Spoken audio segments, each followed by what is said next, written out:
Thanks so much for being here, Dr. Aultman. Oh, I'm so thankful that you asked me to come. Can you tell us first how you got involved with doing abortions? Well, what not many people realize is that almost all OBGYNs have done abortions. Unless you have opted out on a conscience clause, you have to learn how to do abortions. Now, at the time, I wouldn't have opted out because I felt abortion was really something that was important for women. I felt that no woman should have to have a baby she didn't want it. I felt it was their right to have an abortion. They should have control over their own bodies. So I felt it was important, and I wanted to learn how to do it. And where did that strong conviction come from, that women should have the right to an abortion? I think that really came from the kind of the women's lib movement, and I was one of very few women in medicine at the time, so I had to really not fight my way up, but had to try to be better at everything to get where I got. I wanted to make sure that women had access to abortion, and I thought I could help with that. And you learned how to do first trimester abortions, and then you selected to learn how to do second trimester abortions. Yeah. Can you share more about that?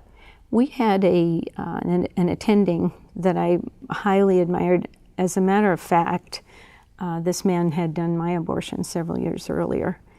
And I just thought a lot of him, and he was doing late-term abortions, and I decided that I wanted to learn how to do that. I was challenged by the procedure, and I really hate to say this, but the bigger the better. I cringe now when I say that, but I wanted to do the biggest ones I could. It was a challenge, and my whole focus was being good at what I did and stretching the limits. When you were doing those later trimester abortions, the later term abortions, what was, you said the bigger the better, what was the experience for you like when you were, because these involve going in with a forceps and involve dismemberment. What was that like for you as a medical professional to kind of distance yourself from, this is not a baby, this is just a procedure? How did that work in your mind? What was your mindset while you were doing that? I think when you go through the process of medical school and residency, you learn to compartmentalize things. I think also in medical school, you're having to learn so much so fast, you just take it all in without question. I think I just bought the whole line that abortion was a part of women's health care, that I didn't question it, I just bought it. I think part of the problem was that I didn't see a fetus any different than a chick embryo, the chick embryos that we dissected in college. And I didn't see them as human beings. As a matter of fact, and again, I hate to admit this, but when I would look at the parts that I had taken out, I was fascinated with them. I thought, oh, these are so cute and they're great. They got little fingers and toes. I actually would do extra sections through the different organs when we'd send them to pathology so that I could look at those pathology slides later, because fetal tissue is different, a little bit different than mature tissue. The cells are a little bit different. And so I just wanted to find everything out about them I could, but I did not see them as human beings. I just saw them as embryos and fetuses and not as people. And then what was the moment or the experiences that changed that for you, when instead of just, this is like, it might as well be a chick embryo, it changed to, wow, this is a human? Baby. I got pregnant while I was in residency, and I was moonlighting at an abortion clinic at the time doing abortions, and I was almost proud of the fact that here I was pregnant and I was still doing abortions. I felt like, well, my baby's wanted, theirs is not. They have the right to abort their babies. And so I continued to do abortions during my whole pregnancy. But then when I went back after having had my baby, there were 3 patients there that changed my mind. The first one was a young girl that came in, and she was scheduled that morning. I had done 3 abortions on her myself. The same girl? Same girl. And now she had had other abortions that I didn't do, but I had done 3 of them. And I told the people at the clinic that I didn't want to do it. And they said, you don't have the right to judge. It's her choice. If she wants to use abortion as birth control, that's up to her. I looked at them and I said, yeah, but I'm the one that's having to do the killing. So I ended up doing the abortion. And afterwards, I tried to get her to take birth control, and she refused, so she left. Then the next woman came in with a friend, and sometimes people did want to see the tissue. And the friend said, do you want to see the tissue? And she said, no, I just want to kill it. And it just hit me, like cold water in the face. And I thought, what did this baby do to you? It's not the baby's fault. And then the third woman was a mother of 4, and she and her husband didn't feel that they could afford another child. And so she came in for the abortion, and she cried the entire time. And thankfully, she was my last patient, because I couldn't do them after that. I think I had finally made that baby-fetus connection, and I realized that that was a little person, just like my daughter was a little person. And the fact that they were no longer wanted was not enough for me to kill them. But I have to say, it was really sad, because I still believed abortion was a woman's right. I still believed that abortion was necessary, and I still referred for abortion. It wasn't until I started to see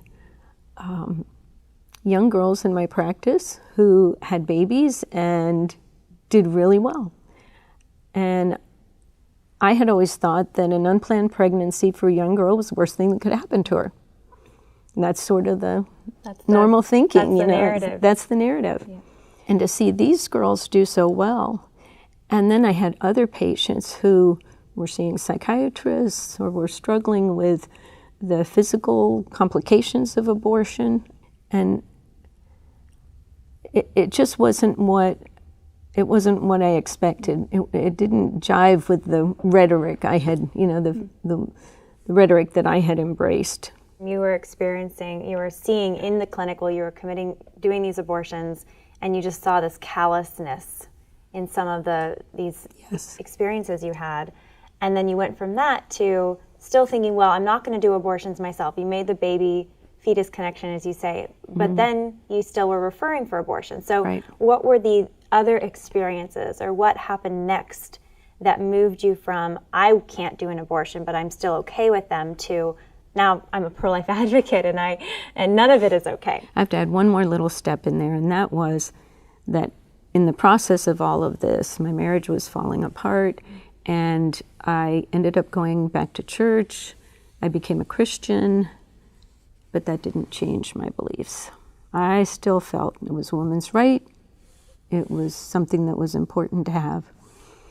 The other thing that began to change my opinion was as I saw children that were born at church, or born to women at church, young girls who very easily could have had abortions. If I had been taking care of them, I would have recommended they have an abortion. But they didn't.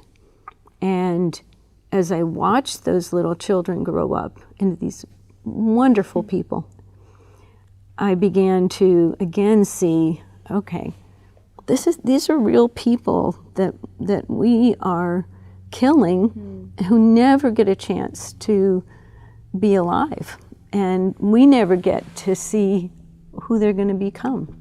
The thing that finally did it was I had friends who were very good friends and accepted me even though they knew my position, but they were brave enough to at one point say, "We understand your position, but would you read this article?"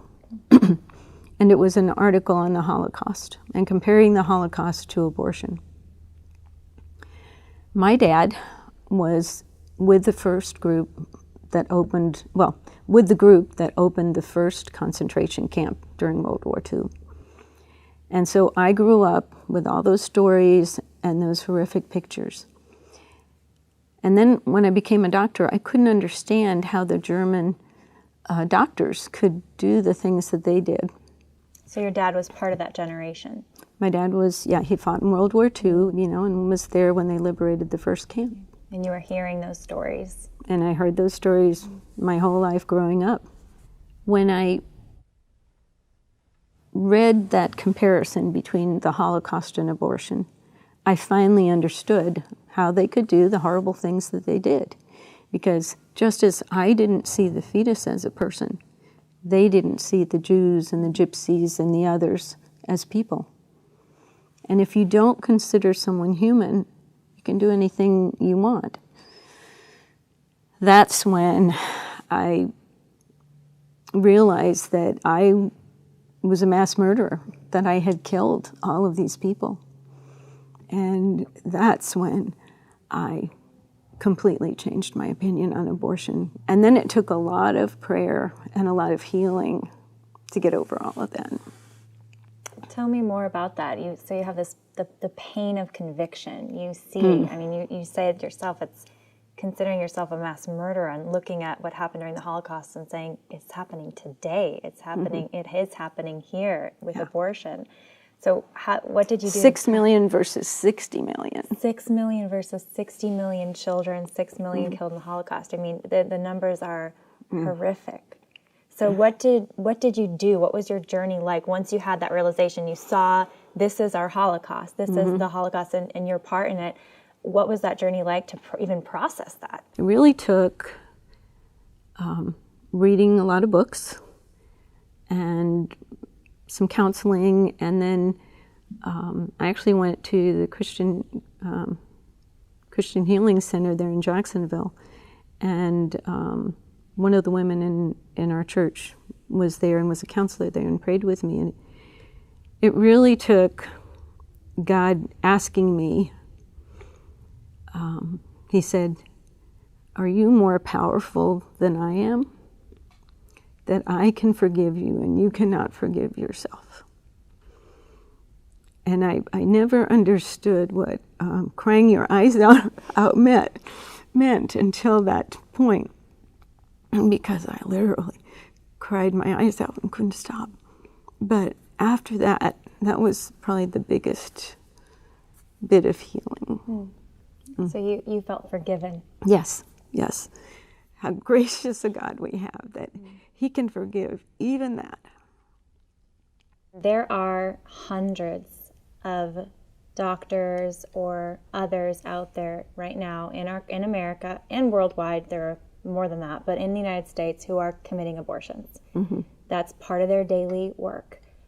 What message, especially for you having this realization of the life in the womb and then feeling forgiven, knowing you've been forgiven, what message would you send, would you want to share with all of them? That these are people. I would want them to have as much compassion for that baby as they have for the woman who's in the circumstance of having an unplanned pregnancy. Because in the one case, when you think about it, there's not that much time from the point you find out that you're pregnant to the point that you deliver. Months, not that many months. So you're thinking you're helping this poor woman. There are alternatives for her. Okay, there aren't any alternatives for the baby. So in order not to inconvenience this person or make her feel bad about giving her baby away or whatever, you're then taking the life of this other person who never gets to experience the light of day, never can grow up and be who they're supposed to be. So have as much compassion for the baby as you do for this woman. and let's, as a society, provide the things that she needs to be able to thrive, even though she's had a pregnancy that was unplanned, so that we can encourage her and help her and also help this baby. Beautiful. It's beautiful. You have been a member of the American College of Obstetricians Gynecologists for years. So those are the doctors, ACOG, the doctors and the medical professionals of the United States involved in women's health care. They are pro-abortion. They support abortion. And tell us a little bit about your experience with ACOG, having gone from doing abortions to now being a pro-life advocate. It really saddens me because they're the ones who really should be up to bat for women and their babies.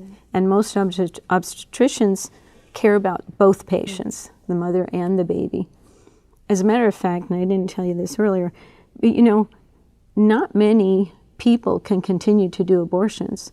They may do them during their residency training, but very few of them go on to do abortions because the normal human cannot be ripping apart and killing other human beings for very long if you have a conscience.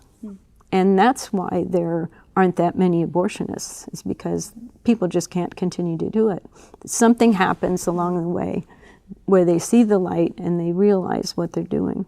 Do you think there's a lot of doctors like that who are members of ACOG that went to medical school that had to commit abortions in residency, then stopped, they don't do it anymore, but they're not as outspoken as you are. They're not sharing their story. Why do you think that is?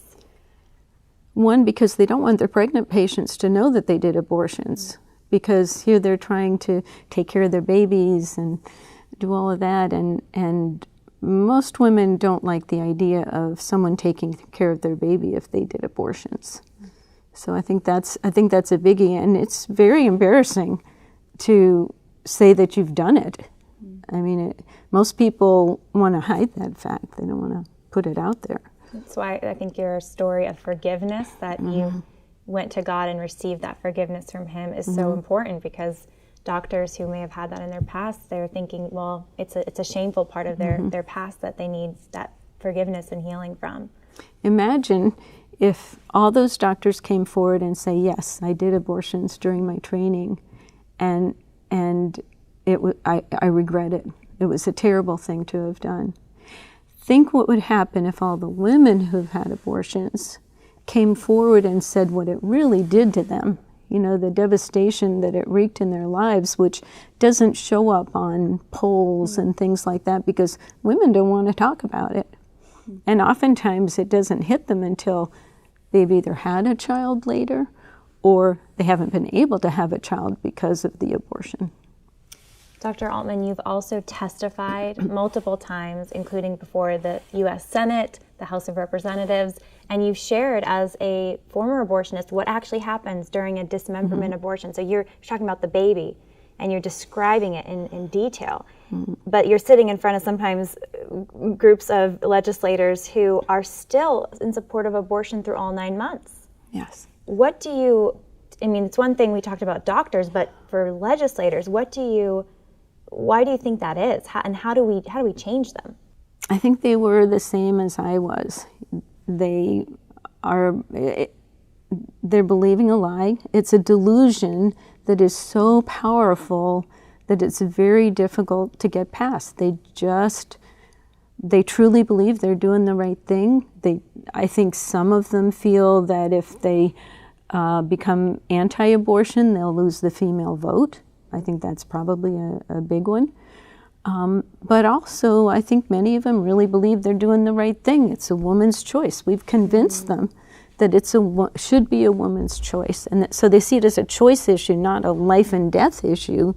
They don't see the baby as a baby. They see it as an embryo or a fetus. And I think what may get through to them, I think, are their constituents telling them that they don't agree with their pro-abortion stand, and hopefully some friends that might come into their life who might gently talk to them about it and explain why their position is incorrect. It wasn't people yelling at me, berating me, trying to make me feel guilty. That's not what changed my opinion. It was people loving me even though I was pro-abortion, and me respecting them, and then them telling me, well, maybe you should consider this. And the friends that had the courage to share that Holocaust article with you. Right. That's really what did friends it. willing to talk to you about it in a loving way. In a loving way. Sounds like that's important. And I think that's what's critical, because I actually used to think all of you pro-lifers were crazy, radicals, rabid, nasty people. And I think that's the opinion of many pro-abortion people.